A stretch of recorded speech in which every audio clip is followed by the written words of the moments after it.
I'm very excited to welcome Dr. Meredith McCormack to our meeting this morning, joining us via Zoom for her presentation. Dr. McCormack gave a similar presentation at the National Association for Clean Air Agencies meeting last October, and I found it a really compelling and accessible presentation about why agencies like ORCAA do what we do.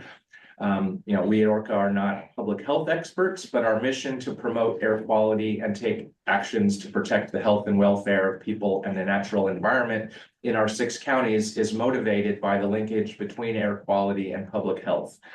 Listening to Dr. McCormack last fall, it struck me that this would be a really good presentation for the board to hear, so that this is information that you all have as you make decisions about the agency and the work that we do. So Dr. McCormack is a professor of medicine and the director of the Division of Pulmonary and Critical Care at the Johns Hopkins School of Medicine. She has clinical expertise in asthma and COPD, as well as pulmonary physiology and pulmonary function testing.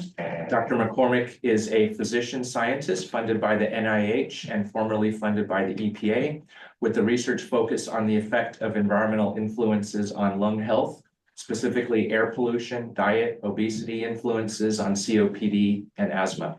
She serves as the current director of the Breathe Center, which investigates environmental exposure and lung health, and the Johns Hopkins Asthma Precision Medicine Center for Excellence.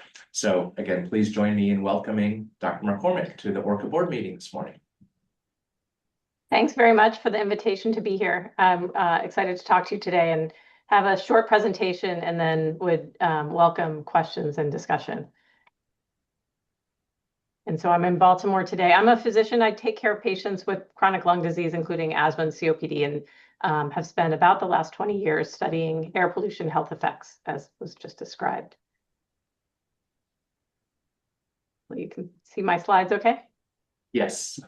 So I thought I'd just start with kind of an overview of how I think about the intersection between health and air quality, and maybe just talk a little bit about breathing 101. So as we're all sitting here, we're hopefully restfully breathing, like the schematic here. And we'll think about what that means in terms of air entering our body. When air comes into our body, the first place it enters is the nose or the mouth. And actually, a lot of our breathing takes place by breathing through the nose. And in our nose is hair and mucus. And that's part of our natural host defenses to really try to clean the air even more as it enters our body, and things like dust and particles get trapped in the hair and mucus like we see here. And we know that when air quality is bad, sort of like you might see in this filter you would change in your home or in your dryer, that if the nose acts as a filter, some of the dust and particles gets trapped, but often if you're at a high pollution day, the system might get a little bit overwhelmed and more of the particles would enter deeper.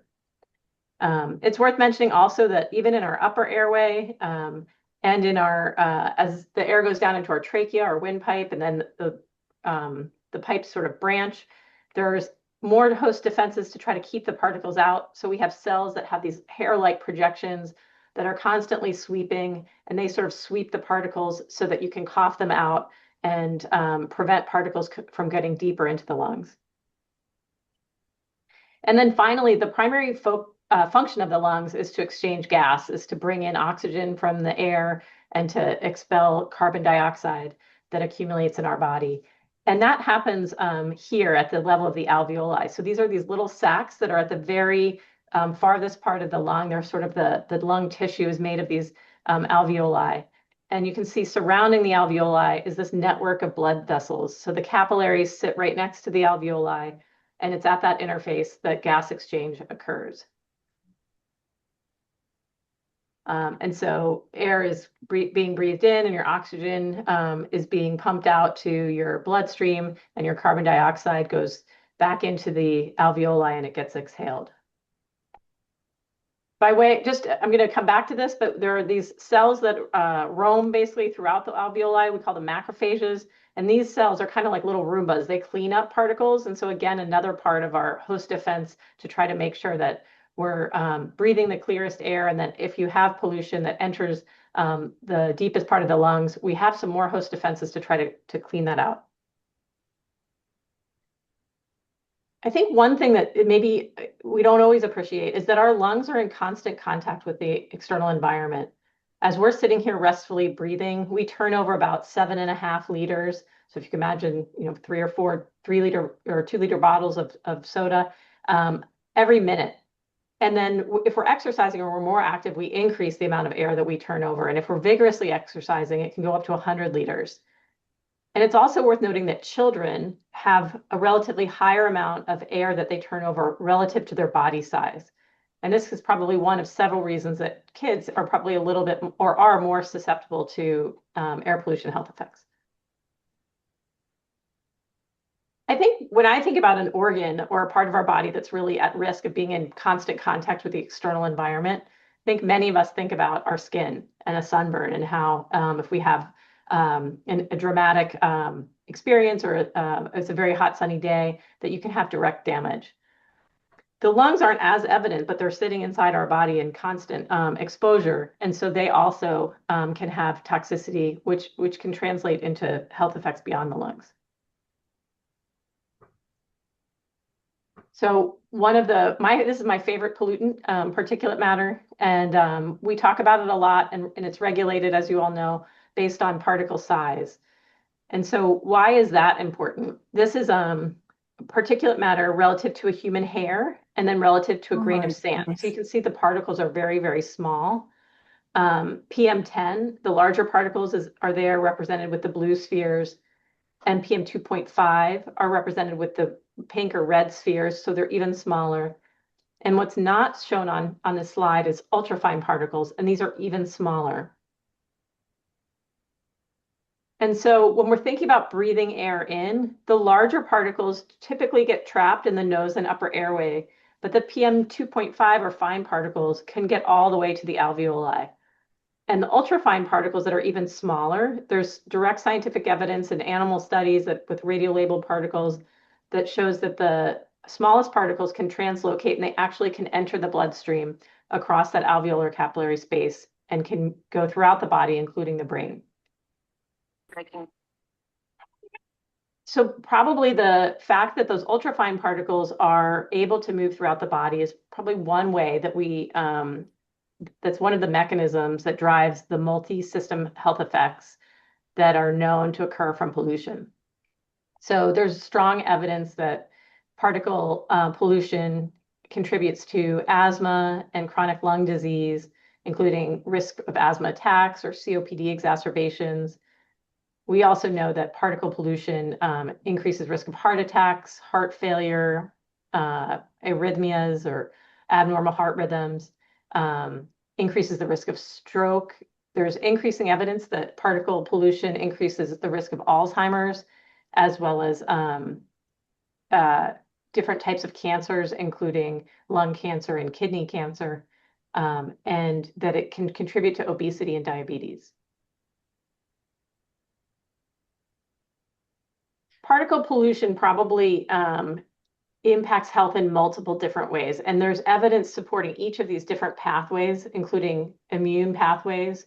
So it makes sense that if particles, for example, have allergen, and we know that larger particles especially contain allergen, that when these particles are breathed in, the allergic pathways are activated, that they can directly influence the lining and cause inflammation and oxidative stress, that they can translocate and cause heart problems, as well as directly altering DNA methylation and can cause epigenetic changes. I have this slide here because there's a lot of evidence that particle pollution impacts lung growth and development. And so this is important because, as I mentioned, kids are even more susceptible to pollution. And so this is a schematic that shows that those alveoli, the little airway sacs, when a baby's born, they only have about 20% of what they need. And in the first several years of life, the lungs grow and develop.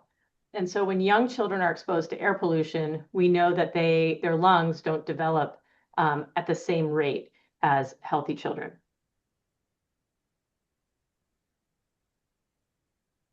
Some of the evidence supporting this finding goes back to those alveolar macrophages. So these cells that are in the body this is a study that was published in the New England Journal of Medicine, showing that children who live near pollution sources, including traffic and industry, had more particles in their cells, in their lungs, and that those children that had more particles that they could measure under microscope had lower lung function, suggesting that the pollution they were living near impacted their lung growth and development. That's just one example of the type of scientific evidence that links pollution to children's health. And we know that through a large body of evidence that air pollution is associated with lower birth weight, with lower lung function, and causes childhood asthma and more frequent exacerbations of asthma or bronchitis. And also that being exposed to pollution as a child increases your risk of chronic lung disease as an adult. If we zoom out globally, we know that air pollution is responsible for millions of deaths around the globe and is a major driver of morbidity and mortality in the United States. And this is just a list of the types of evidence that have been demonstrated both acutely, so meaning short-term spikes in particulate pollution has been associated with the health effects in the top, and that chronically we know that being exposed over time increases risk for chronic lung disease, chronic heart disease, diabetes, and so forth. There's also a lot of scientific evidence and studies that have shown that when we reduce air pollution, we improve health. And those have been in different lenses looking at health. So improvements in death, so reducing air pollution reduces the risk of death. It reduces the hospitalizations for children who have bronchitis or early life infections. When we reduce air pollution, it helps people as they're growing attain higher lung function. And as we age, we all lose some lung function. And if you're living in a cleaner environment in terms of air quality, the rate of loss of lung function is less. This is a resource that I really like and use a lot. It's a report put out every year by the American Lung Association. It's called The State of the Air. If you go onto their website, you can plug in your zip code and you get a report or a report card for your local area in terms of air quality. And they rate it just like you would rate a report of a grade. This year's report showed that nearly half of people in the United States live in areas with unhealthy levels of air pollution, especially on the West Coast, but increasingly on the East Coast. Wildfires are one of the contributors that we're seeing more frequently. And it's also, this report and prior reports also suggest that living in a lower income community or living in a community where there are more people of color, that you're at higher risk for having poor air quality. I wanted to highlight this study because I think it's really relevant when we're thinking about air quality standards. This is recently published also in the New England Journal. And what it shows here is that even in the lower levels of particulate pollution, so here looking at a range from 6 to 12 going across the bottom, and on the y-axis here, this is the hazard for death or like the risk of death. And so if we lower air pollution standards or lower the average air pollution concentrations, we see a benefit in terms of the risk of death at the population level. So really showing that even small changes, even within the realm of having air quality that's fairly good, can still confer a health benefit. And this is another way of looking at this that I think is really relevant for those of you in the room today. This is a companion report that's put out by the American Thoracic Society. I do a lot of work with both the American Lung Association and the American Thoracic Society. And what this group did is they looked at comparing the current standards for air quality, both in terms of long-term and short-term standards. And they looked at what if we lowered those standards and made the air quality even better. And so going from example, like a 12 to an 8 or a 35 daily to a 25 level. And they used modeling, but what they found was that we would basically save hundreds or save tens of thousands of lives, that we would improve or reduce the risk of lung cancer for thousands of people, and that we would save thousands of emergency room visits and hospitalizations, as well as lost days of work and school for children and adults. And in this publication, they, in the top 25 cities with the most to gain from lowering or making the standard more stringent, Seattle was the only state, or Seattle and Portland were both named 24 and 25. And you can see each year with a lower particulate matter standard, you would gain or reduce death for hundreds of people, improve birth outcomes, and reduce morbidity with things like hospitalizations and emergency department visits for thousands of people. So the big takeaways are that air pollution has health consequences really across the lifespan for children, adults, and older adults, and that it affects lung health, but it really has health effects across all different types of organ systems. And so health effects that we all care about, and that improving our air quality really has opportunity to confer health benefits across the lifespan in our communities. And even at relatively low concentrations of air pollution, if we make our air quality even better, we still stand to gain measurable health benefits. So I'll stop there and would love to take any questions or have any discussion. Great. Thank you so much, Dr. McCormack. And I invite staff as well as board members to raise their physical hand or their virtual hand with questions or comments for Dr. McCormack. And I see we've got Joan has joined us from Tumwater. Thanks for being here, Joan.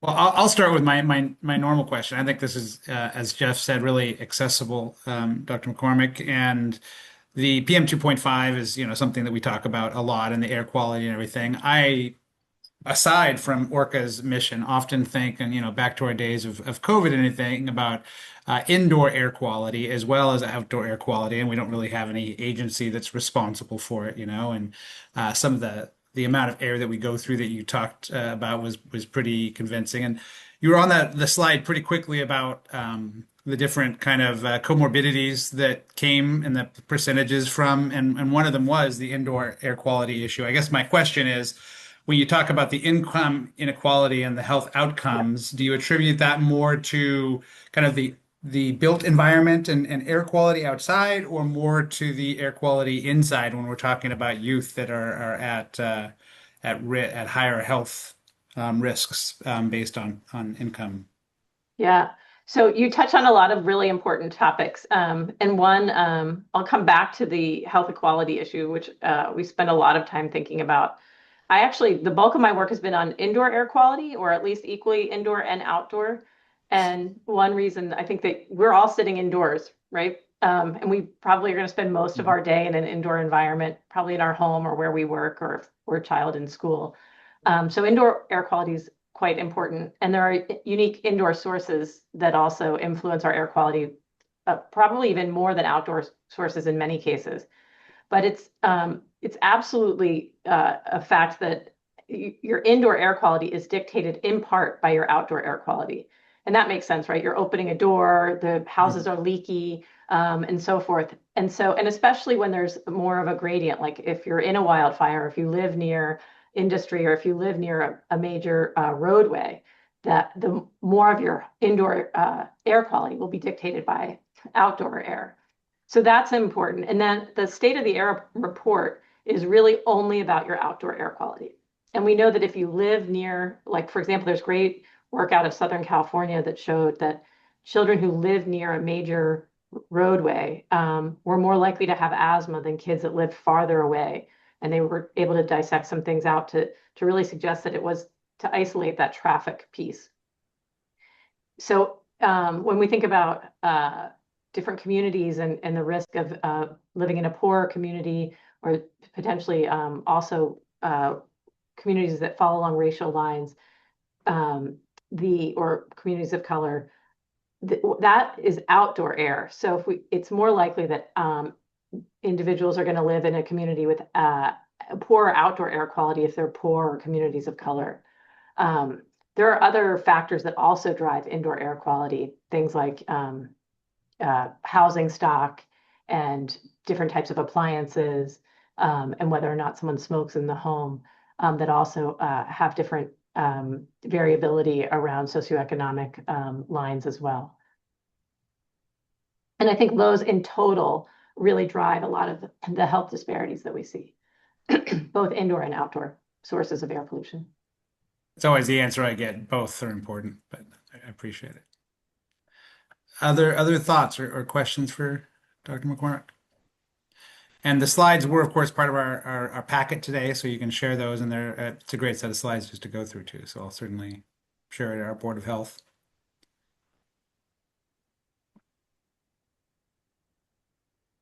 Well, since I'm not, actually, it looks like Dan has a question, so I'll let Yep, we'll Dan. go to Dan and then to Jeff. I was just going to note that with Dr. McCormack's blessing, I'm going to separate this presentation in the videos and post that separately on our YouTube channel with our board report. Sure. Thank you.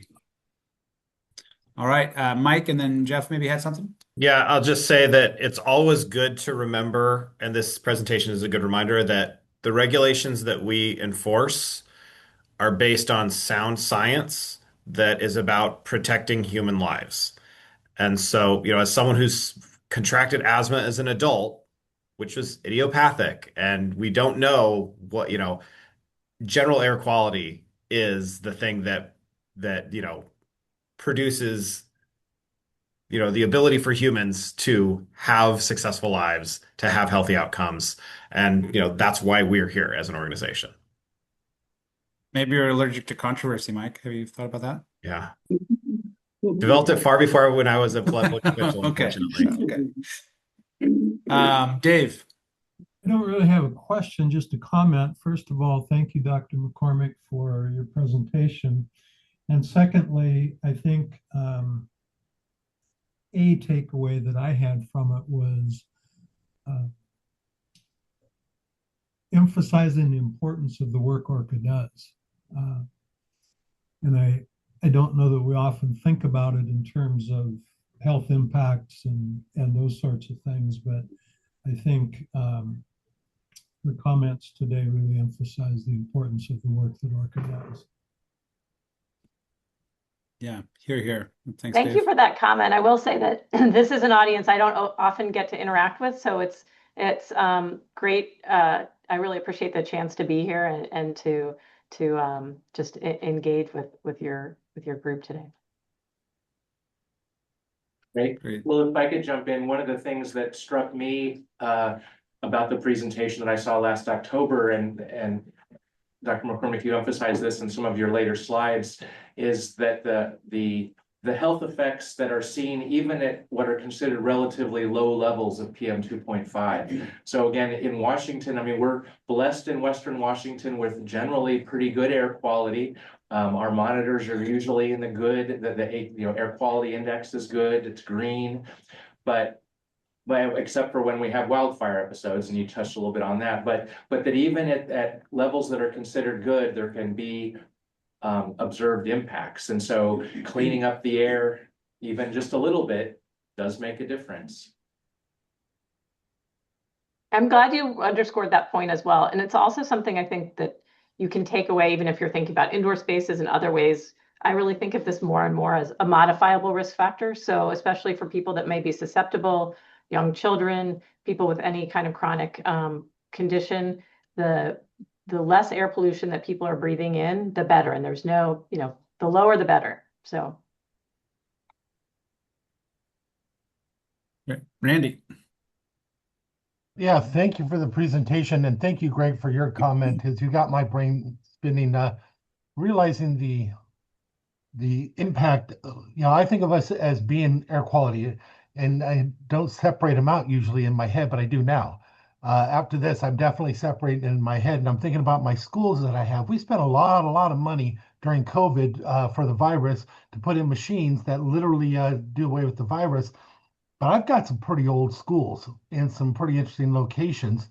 And I can't help now but think about whether I should be pushing somewhere as a leader here in my community to start to get some better air quality for my kids that are trapped in those buildings for a great length of time. And even if they're not bad, if we can control the air in those buildings at the minimum, doesn't that give them like having an oxygen tank on? They have so many hours of clean, beautiful air. I don't know. This thing's kind of kicked me in the head a little bit and has me thinking. I appreciate the presentation and your comments, Mr. Chair. Yeah, Can I make one comment in response to your please. I have done a lot of work in Baltimore City, actually. We've done air monitoring in Baltimore City schools. We've published several studies about it. Actually, our air quality here was a little bit better than we thought. So we were, happy to learn that. Although, again, still a good amount of room for improvement. And I think that you've hit on something really, really important, that schools are a place where we can impact populations of children. And that really there's a huge opportunity there because we know kids are there. We know they're there for a really large amount of time. And you can impact, dozens and hundreds and thousands of kids at a time.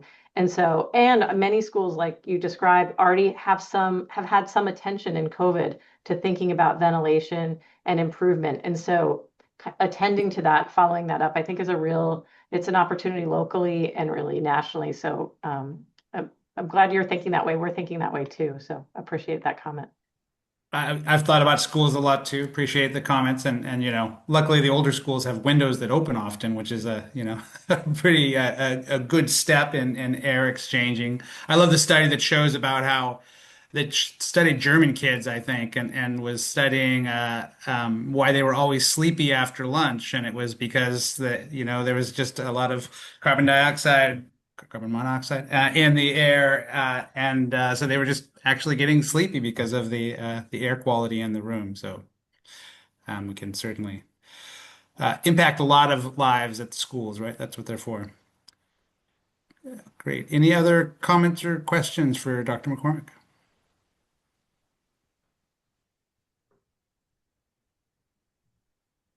Oh, Dan's got a comment. Indoor air, purple air monitor provided to the Shelton High School Science Department.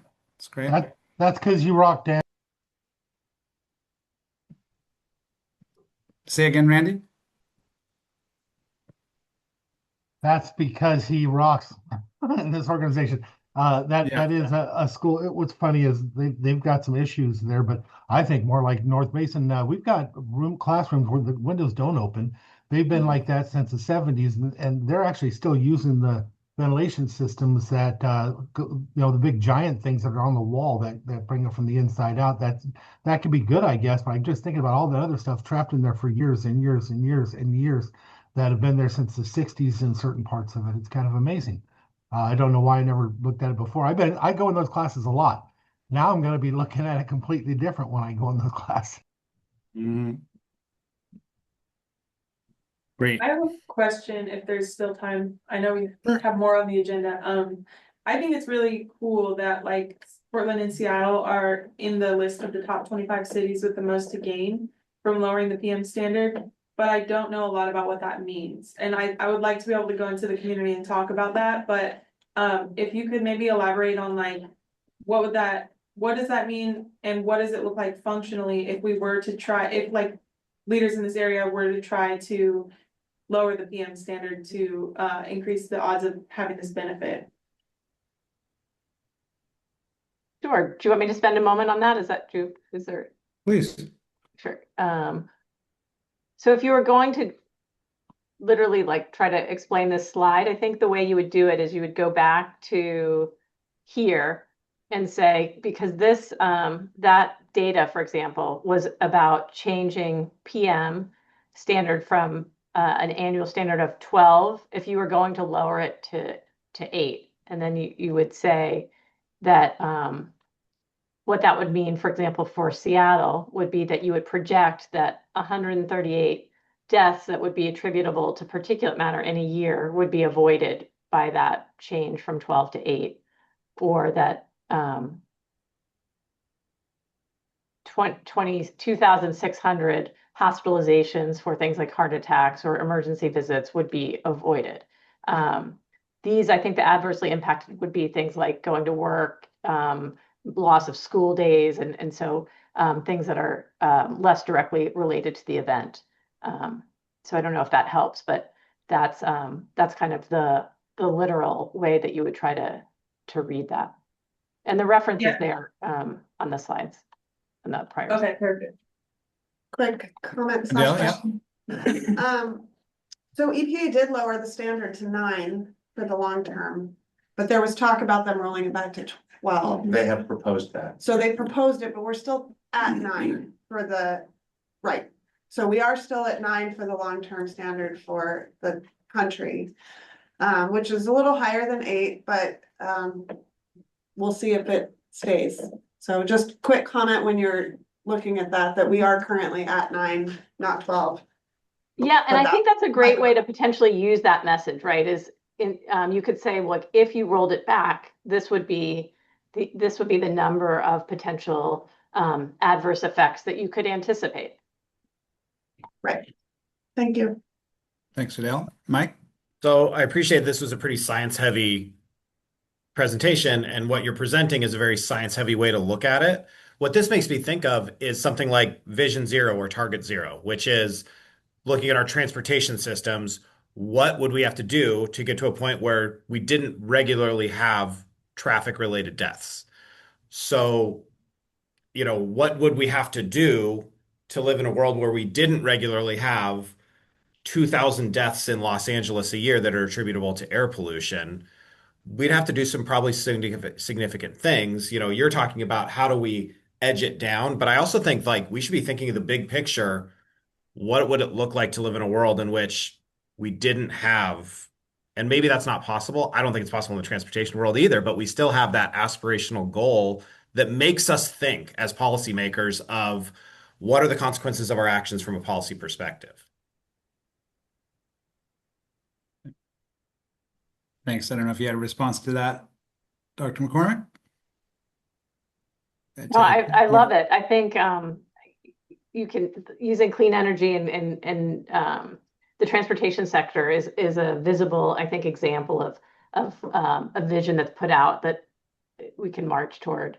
And we did see, people mentioned COVID earlier, we did see when the world stopped for really very, very grave and unfortunate reasons, that we saw this huge improvement in air quality from having this pause on industry and traffic, which we don't want to have a pause on society in that way, but we do know that it's possible to have very much cleaner air.